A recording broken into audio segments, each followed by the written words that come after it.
Hello, welcome to a short video on unboxing. I received a package earlier today, and it took me a few seconds to figure out what's and where or who it's from, because as mentioned many times, I don't buy a lot of stuff, so I have a pretty good idea when something is coming in the mail. So when this package arrived, I was a little bit puzzled. Like, I haven't ordered anything in a couple weeks, and then it dawned on me after I looked at the name, Chad. I received a private message through YouTube a couple weeks ago that he has some fanzine that he would like to give to me. So that's my guess. My guess is this is it right here. So I don't know, do it. And thank again, Chad, on sending it. I didn't realize that you live in Canada. It's never cheap to send something from Canada or to Canada, so much appreciated. I over the past year I have received quite a few gift, random act of kindness from other YouTuber, and I am very grateful.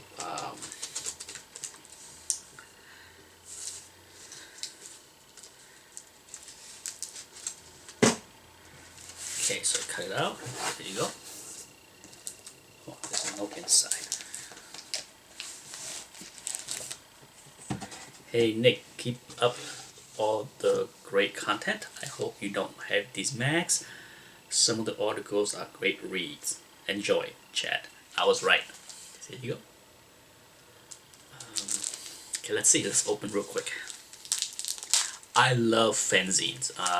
Being that I am more into the historical aspect of collecting.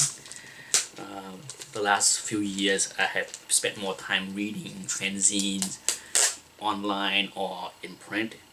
In fact, I have been actively trying to find old CBG copies, like the comic buy guide, especially the one in the 70s and the 80s, but so far no luck.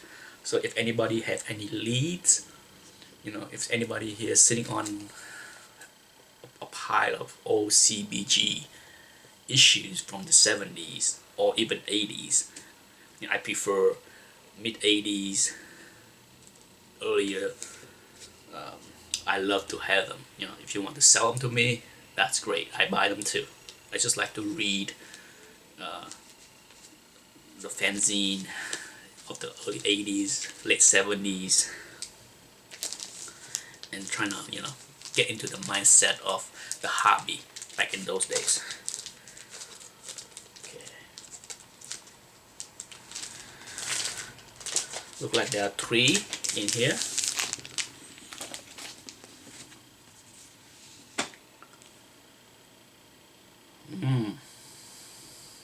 I do not have this one, so I can't wait to read it. Comic features, exclusive preview, X Factor. Excellent. This is gonna be good. Comic collector. Look at this one with the action one. This is gonna be fun. Oh, look at that. They're talking about the action comic number 1, 13,000. These days, you would pay probably 5 or 6 or 7 times more to get a copy of Action 1, right? What year is this? 1983. Awesome. I can't wait to read this. For sure, if I find something worthwhile, and I'm sure it's going to be something worthwhile in these magazine, I will do a video and talk about them. Ooh, there's something.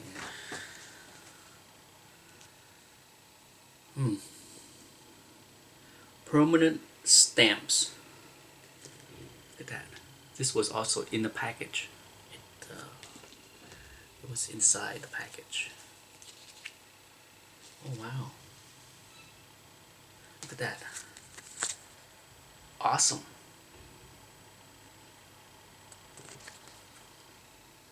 Since this is Canadian, I have never seen this before.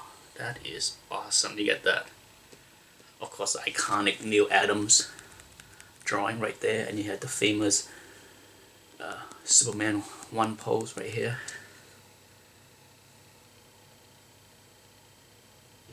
This is awesome. And then the third one, oh, John Byrne. I don't have this one either. X-Men. Oh, this is gonna be a good read. Beautiful John Byrne drawing right there. It's so easy to spot John Byrne. If you collect long enough, like most of us oldies, it's you can recognize the style of the artist just like that. It's gonna be a fun read. Since I'm doing unboxing of gift from people a few months back, I got a package and I didn't have a chance to do a video, but I also received some fanzines from Blake. Blake is more active on the vinyl community. He watched a lot of my videos and we exchanged a lot of emails, and he sent me some fanzines a few months back, and it is awesome. I have never read these. These came out in 2004 when I was out of the hobby. But one is this one here. I never heard of back issue. Okay. And this one here is awesome because it has a ton of interviews of many of the creators that work on the Doctor Strange series. You have people from Michael Golden to Frank Bruner. It is great. There's tons of great. The best thing about fanzines, I loaded a video a few days ago about the fanzines with Kirby. Most fanzines have something that is very unique and awesome. Is that it usually contain a lot of original arts and sketches that most of us would never see unless we own the piece, because they are one of a kind. But when you read a fanzine and you get to see sketches, that this is an original cover sketch for Marvel Preview number 14, as you can see. Okay, that's a great looking drawing, but it was replaced by this cover. Not sure the reason. So as in most fanzines, you have just remarkable drawing. Look at that beautiful drawing by Frank Bruner. Definitely an artist that is worth doing a spotlight on. Beautiful. So this is awesome.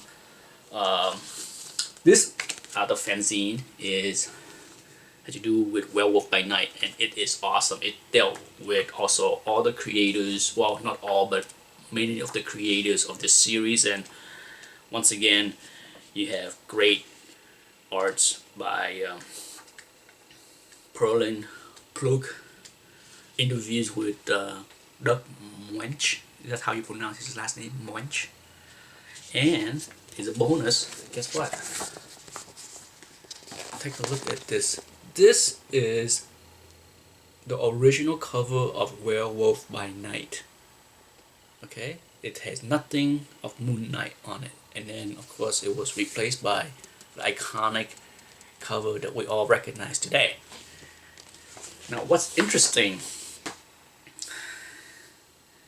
about that issue and the redo of the cover is Don Perlin recollection.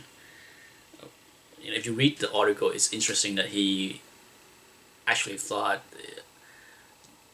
there's a little reason to include Moon Knight on the cover because the character was only on a few pages inside the book. So I'm not sure if his memory was playing trick with him, but if anybody that read or have Werewolf by Night, issue number 32, Moon Knight was all over the book. The whole story, many panels, many pages, so absolutely including Moon Knight on the cover was a right decision to make him redo it. So, but like I said, um,